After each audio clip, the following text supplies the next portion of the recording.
Assalamualaikum warahmatullahi wabarakatuh. Sebelumnya perkenalkan nama saya Julianti Nugraheni, nomor NPM 2020P20007 dari kelas 30A dari Universitas Islam Batik Surakarta. Pada video yang akan saya presentasikan, saya akan menjelaskan tentang filsafat ekonomi syariah guna untuk memenuhi persyaratan tugas ujian tengah semester dari mata kuliah filsafat ilmu dalam Islam. Baik, untuk yang selanjutnya, mengenai pengertian ekonomi syariah. Pengertian ekonomi syariah. Menurut M.A. Manan, mendefinisikan bahwa ilmu ekonomi syariah sebagai suatu ilmu pengetahuan sosial yang mempelajari masalah-masalah ekonomi rakyat yang diilhami oleh nilai-nilai Islam. Sedangkan untuk yang kedua, menurut Muhammad Amin Sunak mendefinisikan bahwa ekonomi syariah sebagai ilmu yang membahas perihal ekonomi dari berbagai sudut pandang keislaman, terutama dari aspek hukum atau syariah.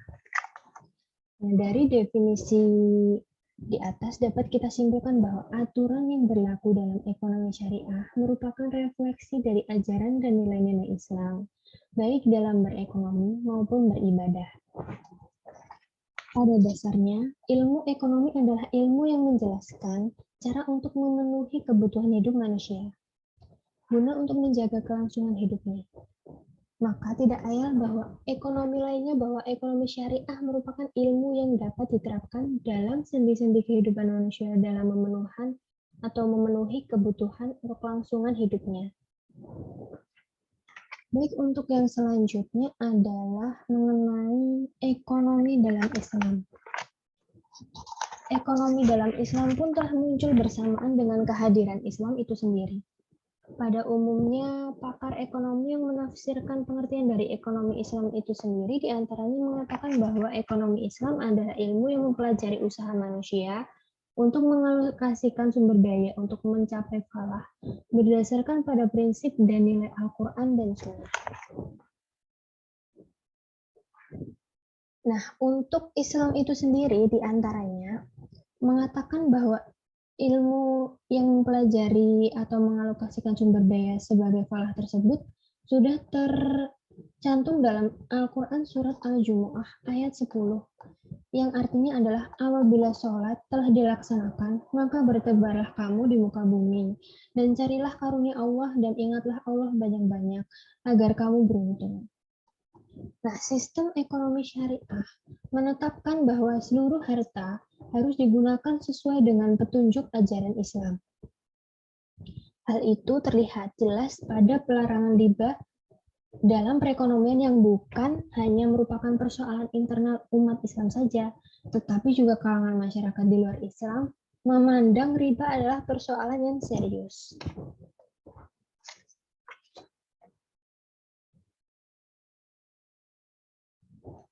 Baik, untuk yang selanjutnya adalah perkembangan ekonomi Islam.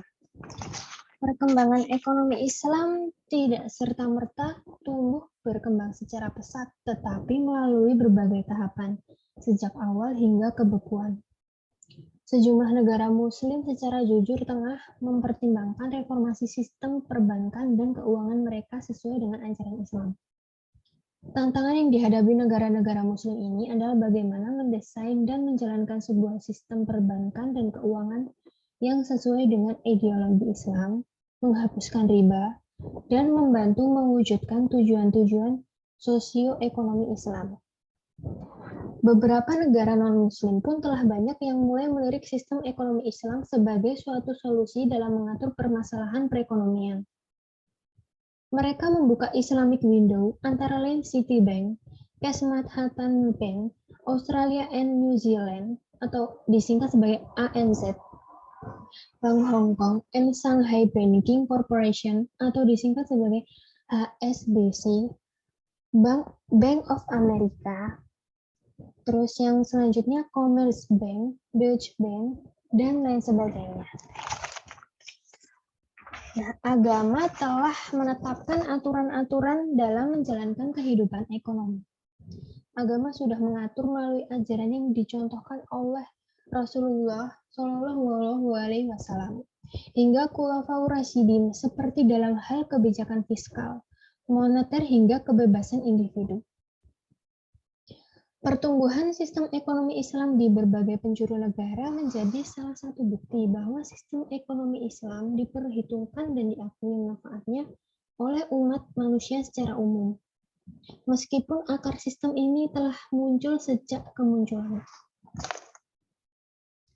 Yang selanjutnya, tentang tujuan ekonomi syariah. Seperti yang sudah disinggung sebelumnya bahwa ekonomi syariah ada refleksi dari Al-Quran yang berisi norma-norma hukum dan aturan mengenai urusan perekonomian umat manusia yang bersumber dari hadis. Sama seperti halnya ekonomi konvensional, ekonomi syariah juga mengenal adanya unsur laba atau profit. Hal yang menarik adalah perbedaan sudut pandang antara kedua sistem tersebut, di mana ekonomi syariah membatasi diri dengan syarat-syarat moral dan sosial guna memenuhi laba tersebut, sedangkan ekonomi konvensional tidak memperhatikan aspek-aspek tersebut.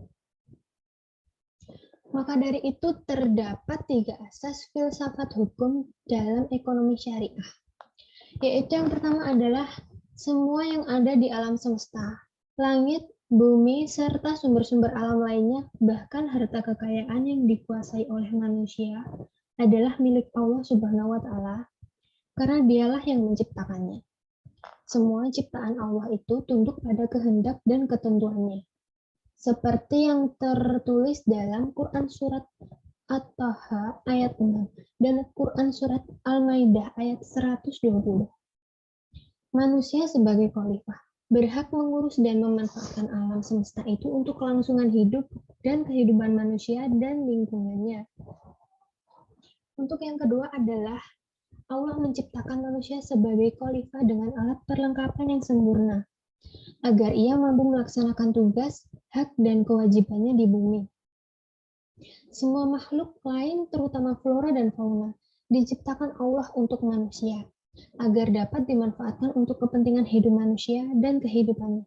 Seperti yang sudah tertulis dalam Quran Surat Luqman ayat 20, Quran Surat An-Nahl ayat 20-26, Quran Surat Fatir ayat 37-38, dan Quran Surat Az-Zumar ayat 21. Yang berikutnya adalah beriman kepada hari kiamat dan hari pengadilan atau hari akhir. Keyakinan pada hari kiamat merupakan asas penting dalam sistem ekonomi Islam. Karena dengan keyakinan itu, tingkah laku ekonomi manusia akan dapat terkendali. Sebab ia sadar bahwa semua perbuatannya termasuk tindakan ekonominya, itu tersebut akan dimintai pertanggungjawabannya oleh Allah Subhanahu wa Ta'ala.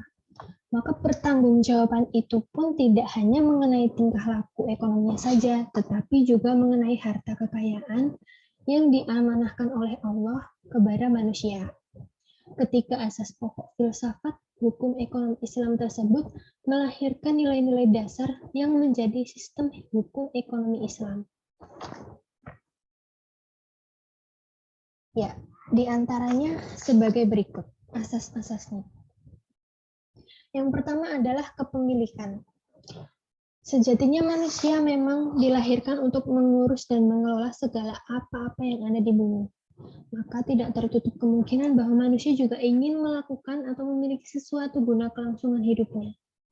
Namun pada hakikatnya, pemilik alam semesta beserta isinya hanyalah Allah semesta. Islam sebagai sebuah agama penyempurna dari agama-agama sebelumnya juga mengatur kepemilikan umat manusia. Hal inilah yang kemudian menjadi dasar dan diimplementasikan ke dalam ekonomi syariah. Konsep kepemilikan dalam ekonomi syariah jelas berbeda dengan konsep kepemilikan ekonomi kapitalis maupun sosialis. Hal ini sangat terlihat dari sumber atau dasar pemikiran sistem tersebut. Sistem ekonomi kapitalis dan sosialis bersumber dari perkataan manusia, sedangkan ekonomi syariah bersumber dari perkataan Allah dan Nabi besar Muhammad SAW. Muhammad SAW, maksud saya, yaitu Al-Quran dan hadis. Menurut bahasa Arab, milik berarti menguasai sesuatu dan berkuasa untuk melakukan tindakan terhadap hal yang dimilikinya. Kata al-milkiyah atau kepemilikan adalah kata benda yang dinisbahkan oleh masdar, yaitu al-milku yang mengandung makna pengaruh atau kuasa atau sesuatu yang berhubungan dengannya. Menurut fuqaha atau ahli fikih, kepemilikan adalah hubungan antara manusia dengan hartanya yang telah ditetapkan oleh syariat. Hal itu menjadikan manusia menjadi kewenangan atas barang yang dimilikinya, seperti mengurus, menjaga, dan menggunakan barang tersebut sesuai dengan syariat Islam. Muhammad Baqir Sadan mengatakan konsep kepemilikan Islam berbeda dengan konsep kapitalis dan komunis. Konsep komunis hanya mengakui kepemilikan bersama, sedangkan konsep kapitalis hanya menonjolkan peruntukan pribadi saja. Sistem ekonomi Islam melihatkan akan pentingnya kepemilikan yang berintegrasi pada waktu yang sama, yang disebut dengan kepemilikan musdawijah, yaitu mengakui adanya kepemilikan pribadi serta kepemilikan bersama dan bernegara. Muhammad Daud Ali menjelaskan bahwa terdapat 3 hal penting atas konsep kepemilikan dalam sistem hukum ekonomi Islam. Pertama, kepemilikan bukanlah penguasaan mutlak atas sumber daya ekonomi, tetapi kemampuan untuk memanfaatkannya.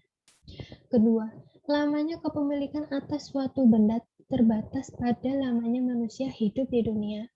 Dan apabila ia meninggal dunia, maka harta yang dimilikinya harus dibagikan kepada ahli warisnya, sesuai dengan ketentuan yang telah ditetapkan oleh Allah dalam surat An-Nisa ayat 7, ayat 11, ayat 12, dan 176. Yang ketiga, sumber daya alam yang menyangkut kepentingan umum atau yang menyangkut kehidupan orang banyak harus menjadi milik bersama atau milik negara agar dapat dikelola dan dimanfaatkan untuk kepentingan bersama.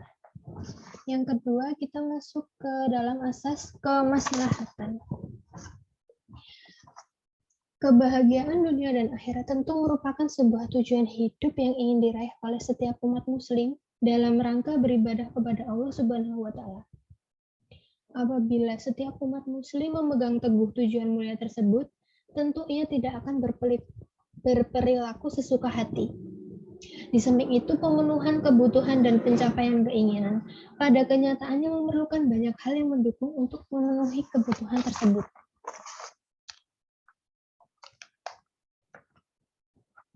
Banyak hal yang mendukung, seperti perlunya alat tukar, pasar, produsen, konsumen, dan faktor lainnya. Itulah sebabnya manusia dikatakan sebagai makhluk ekonomi. Akan tetapi tidak semua umat manusia mampu memegang teguh nilai-nilai Islam dalam memenuhi setiap kebutuhannya. Tidak jarang akan manusia yang tidak memperhatikan nilai-nilai Islam dalam bertransaksi atau bahkan dengan sengaja melakukan kecurangan dan melanggar aturan-aturan yang telah dijunjung tinggi oleh Islam.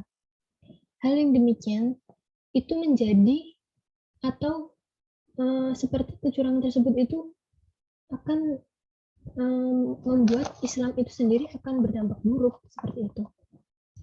Nah, hal tersebut bisa disebut juga sebagai al-mafsadah, yang berarti sesuatu yang keluar dari garis yang lurus, baik sedikit maupun banyak.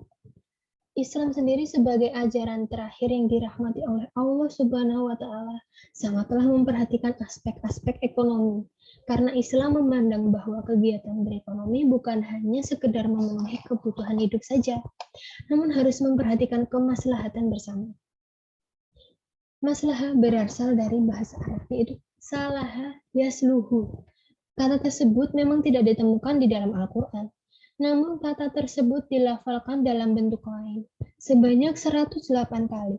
Maslahah dapat diartikan sebagai perbuatan manusia yang baik dan membawa manfaat bagi dirinya dan bagi seluruh umat Islam. Demi kemaslahatan manusia, baik jangka pendek maupun jangka panjang, Allah sebagai syar'i membanggakan hukum-hukum syariah. Menurut Ibnu Mansur, maslahah berarti kebaikan dan ia merupakan bentuk kata tunggal dari maslahi. Nah, maslahah itu sendiri artinya adalah manfaah atau manfaat. Artinya masalah merupakan kebalikan dari mafsadah atau kerusakan. Ya, secara lebih lanjut, Al-Razi mengartikan manfaat sebagai sesuatu yang daruri atau pokok, di mana setiap orang dapat merasakannya dan tidak diperlukan adanya rumusan definisi. Banyak hal yang perlu diupayakan demi terwujudnya kemaslahatan itu sendiri, termasuk mengorbankan kepentingan pribadi demi kepentingan bersama. Oleh sebab itu, seluruh syariat Islam ditegakkan atas prinsip hukum jalbul maslahah atau mengambil kemaslahatan dan darul mafasid atau menolak kemudorotan. Ya, seperti itu. Begitu juga dengan kegiatan ekonomi yang harus diarahkan demi terwujudnya kemaslahatan bersama. Meskipun di dalam ekonomi terdapat sebuah prinsip minim modal untung maksimal, yang cenderung mengejar keuntungan. Baik, untuk yang selanjutnya, mengenai asas keadilan distribusi. Salah satu konsep ekonomi syariah yang juga merupakan solusi atas permasalahan ekonomi yang terjadi selama ini adalah konsep keadilan distribusi. Hal ini sangat penting bagi sendi-sendi perekonomian dunia, khususnya Indonesia, di mana orang yang menganut sistem ekonomi kapitalis akan bersifat egois dan lebih memilih untuk memperkaya dirinya sendiri dibanding memperhatikan tetangga atau lingkungan sekitarnya. M. Anazarka mengemukakan bahwa prinsip distribusi ekonomi Islam antara lain adalah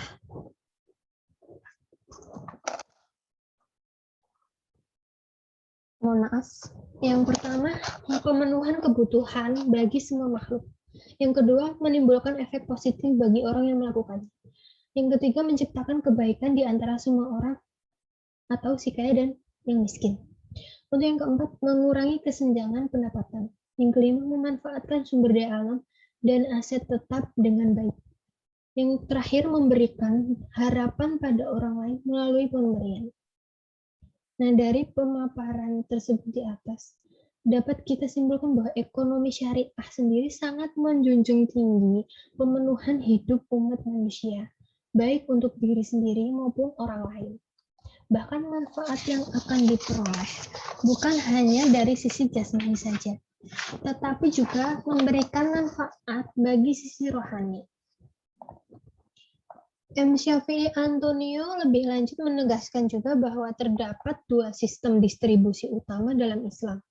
Yang pertama, sistem distribusi komersial yang berlangsung melalui proses ekonomi. Bertemunya seseorang pembeli dengan seorang penjual merupakan salah satu proses terjadinya distribusi secara komersial, di mana orang yang memiliki kelebihan dana dan membutuhkan sesuatu memberikan dana yang ia miliki kepada sang penjual. Untuk yang kedua adalah sistem distribusi yang berdimensi sosial seperti sedekah, infak, zakat, dan wakaf. Nah, hal tersebut merupakan alternatif untuk mendistribusikan pendapatan karena mengingat tidak semua orang dapat terlibat dalam proses distribusi yang pertama. Selain itu, terdapat juga satu sistem pendistribusian harta yang diatur secara tegas oleh Islam, yaitu warisan. Ketiga nilai-nilai dasar tersebut yaitu merupakan pangkal dari nilai-nilai instrumentalnya. Nilai-nilai instrumental yang dimaksud ada 5 diantaranya, yaitu zakat, pelarangan riba dan judi, kerjasama ekonomi, jaminan sosial, dan peran negara. Baik, kita masuk ke materi yang berikutnya, yaitu mengenai prinsip ekonomi syariah. Prinsip-prinsip dasar dalam ekonomi syariah diantaranya adalah tidak melakukan penimbunan atau ihtikar. Yang kedua, tidak melakukan monopoli rent. Yang ketiga, menghindari jual beli yang diharamkan. Ya, untuk yang pertama adalah tidak melakukan penimbunan, itu maksudnya seperti misalkan kita membeli gas, jadi kita tidak boleh menimbun gas tersebut supaya menunggu harganya itu naik baru kita jual. Seperti itu tidak boleh karena hal tersebut dilarang oleh Islam. Nah, untuk yang kedua, melakukan monopoli strength. Monopoli strength itu atau monopoli itu adalah maksudnya kegiatan menahan keberadaan barang untuk tidak dijual atau tidak diedarkan di pasar agar harganya menjadi mahal. Mungkin agak mirip juga sama penimbunan tadi ya. Nah, untuk penjelasannya, sedangkan M. Amanan pun mendefinisikan bahwa monopoli sebagai tindakan yang tercipta akibat adanya ketidaksempurnaan pasar. Definisi yang diberikan oleh Yusuf Qaradawi hampir serupa dengan pengertian ihtikar. Namun, pada intinya bentuk kegiatan monopoli adalah salah satu hal yang dilarang dalam Islam. Apabila monopoli diciptakan secara sengaja dengan cara menimbun barang dan menaikkan harga barang. Tentu hal tersebut dilarang dalam Islam karena si penjual sengaja mengambil keuntungan yang lebih besar dengan menjual sedikit barangnya. Oleh sebab itu, perilaku ini tidak boleh dilakukan dalam prinsip Islam. Siapa saja boleh melakukan kegiatan bisnis meskipun terdapat satu-satunya penjual atau monopoli. Menyimpan barang sebagai bahan persediaan juga boleh hukumnya, selama barang tersebut ada pada batas normal. Hal yang dilarang dan diharamkan oleh Islam adalah menyimpan barang dalam jumlah banyak yang dimaksudkan untuk menimbun dan menyebabkan kelangkaan atau ikhtikar. Kesimpulannya adalah, terciptanya pasar monopoli secara Islamiyah hukumnya boleh, sedangkan menciptakan pasar monopoli secara sengaja atau monopoli strength yang dapat merugikan masyarakat itu hukumnya tidak boleh. Untuk yang selanjutnya yaitu menghindari jual beli yang diharamkan. Sesungguhnya Allah Subhanahu wa taala menghalalkan jual beli dan mengharamkan riba. Dalam surat Al-Baqarah yang telah disebutkan di atas sangat jelas bahwa Allah Subhanahu wa taala sangat melarang adanya unsur ribawi. Sejatinya, segala kegiatan jual beli yang sesuai dengan prinsip Islam, adil, halal, dan tidak merugikan salah satu pihak adalah jual beli yang sangat diridhoi oleh Allah Subhanahu wa taala. Karena sesungguhnya bahwa segala hal yang mengandung unsur kemungkaran dan kemaksiatan adalah haram hukumnya. Berikut ini ada beberapa akad yang dikategorikan sebagai kegiatan jual beli yang mengandung unsur haram dan tidak boleh dilaksanakan. Adanya 3 jenis jual beli ribawi. Yang pertama adalah riba secara sepihak. Jual beli jenis ini banyak sekali ditemukan di Indonesia, yaitu dengan memberikan pembedaan harga untuk pembelian barang secara kredit atau cicilan dan secara tunai. Umumnya harga sebuah barang yang dijual secara kredit akan lebih mahal dibandingkan dengan yang dijual secara tunai meskipun barangnya sama. Untuk yang kedua adalah riba secara dua pihak. Riba jenis ini adalah riba yang terlahir dengan cara melakukan bentuk jual beli antara pihak-pihak yang terlibat dalam hutang. Nah, untuk yang terakhir, riba yang melibatkan 3 pihak. Misalnya, Budi berhutang kepada Amin sebanyak, misalkan ya, katakanlah 2 juta. Dengan syarat hutang tersebut harus dibayar bulan depan dengan sepeda motor Budi. Namun karena Budi tidak sanggup membayar hutang yang dimaksud oleh Amin, kemudian tidak sanggup membayar hutang yang dimaksud oleh Amin. Kemudian datanglah si Tono yang diutus oleh Amin untuk membeli motor Budi seharga 5 juta dengan syarat Amin memberikan sejumlah uang kepada Tono. Nah, yang selanjutnya kita masuk ke materi manfaat ekonomi syariah. Apabila mengamalkan ekonomi syariah mendatangkan manfaat yang besar bagi umat muslim dengan sendirinya, yaitu mewujudkan integritas seorang muslim yang kafah, sehingga Islamnya tidak lagi setengah-setengah. Apabila ditemukan ada umat muslim yang masih bergerut dan mengamalkan ekonomi konvensional, menunjukkan bahwa keislamannya belum kafah. Untuk yang kedua adalah menerapkan dan mengamalkan ekonomi syariah melalui lembaga keuangan Islam, baik berupa bank, asuransi, pegadaian, maupun BMT atau Baitul Mal. wa tamwilnya akan mendapatkan keuntungan dunia dan akhirat. Keuntungan di dunia diperoleh melalui bagi hasil yang diperoleh. Sedangkan keuntungan di akhirat adalah terbebas dari unsur riba yang diharamkan oleh Allah Subhanahu wa taala. Yang ketiga adalah praktik ekonomi berdasarkan syariat Islam. Mengandung nilai ibadah karena telah mengamalkan syariat Allah. Yang keempat, mengamalkan ekonomi syariah melalui lembaga keuangan syariah. Berarti mendukung kemajuan lembaga ekonomi umat Islam. Yang kelima adalah mengamalkan ekonomi syariah dengan membuka tabungan.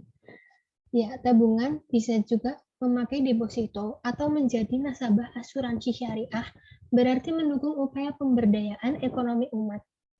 Sebab dana yang terkumpul akan dihimpun dan disalurkan melalui sektor perdagangan real. Nah, yang terakhir adalah mengamalkan ekonomi syariah, berarti ikut mendukung gerakan amar ma'ruf nahi munkar. Mengapa seperti itu? Sebab dana yang terkumpul pada lembaga keuangan syariah hanya boleh disalurkan kepada usaha-usaha dan proyek yang halal. Baik, yang berikutnya atau yang terakhir adalah perbandingan sistem ekonomi. Yang pertama adalah sistem ekonomi kapitalis. Pada abad ke-18, merupakan awal dimulainya paham kapitalisme yang berasal dari Inggris dan selanjutnya menyebar ke wilayah Eropa Barat dan Amerika Utara. Dasar filosofis yang digunakan dalam sistem ekonomi kapitalis bersumber dari tulisan Adam Smith pada tahun 1776 di dalam bukunya yang berjudul An Inquiry into the Nature and Causes of the Wealth of Nations. Buku tersebut berisi tentang pemikiran-pemikiran tingkah laku hukum ekonomi masyarakat. Secara mendasar, kapitalisme merupakan serangkaian prinsip-prinsip ekonomi yang bersumber dari konsep pribadi dan kewirausahaan. Nah, dalam kehidupan masyarakat kapitalis itu tersebut, sebagian besar perusahaan yang ada pada waktu itu adalah perusahaan profit yang mencari keuntungan sebesar-besarnya. Selain itu, perlengkapan produksi seperti lahan bangunan dan mesin dimiliki secara pribadi. Para perilaku ekonomi kapitalis, baik produsen maupun konsumen sama-sama ingin memenuhi hasrat mereka untuk menciptakan dan mengkonsumsi barang ataupun jasa sebagai alat pemuas kebutuhan. Nah, hal tersebut itu akan semakin terlihat ketika negara di benua, khususnya Eropa dan juga Amerika tentunya, mengizinkan perusahaan-perusahaan untuk membangun pabrik tekstil yang besar. Nah, rel kereta api yang mahal, ladang minyak raksasa, operasi pertambangan, maksud saya mohon maaf, serta tangki perapian baja tanpa adanya pemungutan dana retribusi dari pihak pemerintah. Sayangnya hal tersebut justru dianggap sebagai simbol kesuksesan, bukan merupakan simbol kerakusan. Nah, meskipun demikian, ekonomi kapitalis yang erat akan budaya konvensional telah menuai banyak kritikan dari berbagai kalangan. Mulai dari Karl Marx, Joseph Schumpeter, hingga Joseph Stiglitz. Saat ini, di awal abad 21, kritikan tersebut semakin tajam karena banyak indikasi yang menunjukkan kegagalan sistem ekonomi kapitalisme. Pertama, penggunaan sistem ribawi pada sistem perekonomian ini telah menimbulkan ketimpangan dan ketidakadilan ekonomi, di mana orang yang memiliki banyak harta semakin memperkaya dirinya tanpa memperhatikan orang-orang di sekitarnya, dan orang yang miskin semakin miskin. Kedua, ekonomi kapitalisme juga sudah menciptakan krisis moneter. Untuk yang ketiga, ekonomi kapital telah melakukan banyak kesalahan dalam sejumlah premisnya, terutama rasionalitas ekonomi yang telah mengabaikan dimensi moral. Nah, untuk yang selanjutnya adalah sistem ekonomi sosialis. Kata sosial dalam kehidupan masyarakat memiliki banyak arti yang berbeda. Istilah sosialis bisa berarti positif dan juga bisa berarti negatif. Dalam hal ini, sosialis yang dimaksud adalah sistem ekonomi sosialis yang seringkali disebut sosialisme. Sistem ekonomi kapitalis tentu sangat erat kaitannya dengan komunisme yang menjunjung tinggi nilai-nilai kebersamaan tanpa memperhatikan hak individu.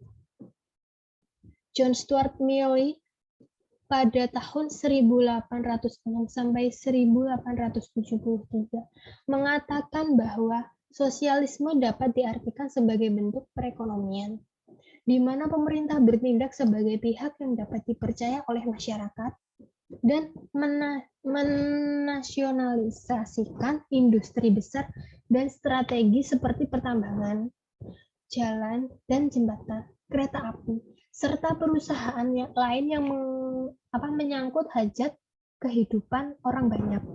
Seperti itu. Selanjutnya, sosialisme dalam arti yang sesungguhnya mengharuskan atau menghapuskan, adanya kepemilikan swasta dan menjadikan alat-alat produksi maupun tanah pertanian sebagai milik negara. Ada sebuah ungkapan yang tepat untuk menggambarkan keadaan ekonomi sosialis yang syarat dengan prinsip kebersamaan dalam mengutamakan rakyatnya. Namun seringkali mengabaikan hak-hak ekonomi secara individu. Seperti di Rusia misalnya, bahan makanan yang dibeli oleh masyarakat mungkin saja ditanam di lahan pertanian milik negara dan dijual di sebuah toko milik negara. Petani sebagai seorang buruh kerja, perorangan menerima gaji untuk pekerjaan mereka. Namun, sejatinya mereka melakukan hal tersebut karena diarahkan oleh pemerintah secara terperinci. Nah, dari kisah tersebut, kita dapat melihat bahwa sang petani itu tidak dapat menikmati hasil panennya secara utuh, karena sang petani tidak akan mendapatkan uang lebih selain dari gaji pemerintah, meskipun hasil panen yang dihasilkan lebih banyak daripada yang biasanya. Nah, kisah ini merupakan sebuah penggalan dari sistem ekonomi sosialis yang dianut oleh negara-negara komunis di dunia. Untuk yang ketiga atau yang terakhir adalah perbedaan dan persamaan sistem ekonomi kapitalis, sosialis, dan syariah. Seperti yang sudah dijelaskan sebelumnya, bahwa sistem ekonomi syariah itu sendiri mempunyai 3 asas utama, yaitu kepemilikan, keseimbangan, dan keadilan dalam pemerataan kesejahteraan ekonomi, nampak mempertahankan keseimbangan antara hak-hak ekonomi secara individu dan sekaligus melindungi hak-hak ekonomi secara sosial. Hal ini jelas berbeda dengan sistem ekonomi kapitalis yang lebih mementingkan hak-hak individu tanpa memperhatikan hak-hak masyarakat umum, dan berbeda dengan sistem ekonomi sosialis yang mematikan hak-hak individu dan sangat menjunjung tinggi kepentingan bersama secara kolektif. Perbedaan antara ekonomi kapitalis, sosialis, dan ekonomi syariah tidak hanya terlihat pada makna yang terkandung di dalamnya, namun juga terletak pada makna filosofis spirit, sumber, dan tata nilai yang terkandung di dalamnya. Nah, selain itu, objek yang dijadikan alat untuk bertransaksi juga berbeda. Pengertian ekonomi secara harfiah dalam bahasa Arab disebut iktisad. Dalam kata tersebut terkandung makna filosofis yang menuntun dan mengarahkan setiap pelaku atau perilaku ekonomi untuk memiliki tekad, niat, dan tujuan yang baik dan benar. Tetapi pada saat yang bersamaan juga mengingatkan para pelaku ekonomi untuk tetap bersikap sederhana, wajar, hemat dalam melakukan konsumsi. Nah, perbedaan selanjutnya berkenaan dengan target pencapaian ekonomi. Target ekonomi konvensional baik ekonomi sosialis maupun kapitalis berorientasikan duniawi semata yang bersifat modern dan berjangka pendek atau bersifat sementara. Sedangkan target pencapaian dalam ekonomi syariah tidak hanya sebatas duniawi dan berjangka pendek, namun juga berorientasikan jangka panjang dan bersifat akhirat atau ukhrawi, atau yang bisa disebut mengharapkan pahala dari Allah. Makna filosofi semacam ini jelas tidak ditemukan dalam sistem ekonomi konvensional yang lazim digunakan oleh negara-negara adidaya di dunia. Nah, maka dari itu, tidaklah heran apabila sistem ekonomi kapitalis maupun sosialis tidak pernah mengajarkan pelaku ekonominya untuk memulai dan atau mengakhiri aktivitas ekonomi dengan menyebut nama Tuhan. Baik, terima kasih sudah memperhatikan video saya. Kurang lebihnya saya memohon maaf yang sebesar-besarnya. Wabillahi taufiq wal hidayah. Wassalamualaikum warahmatullahi wabarakatuh.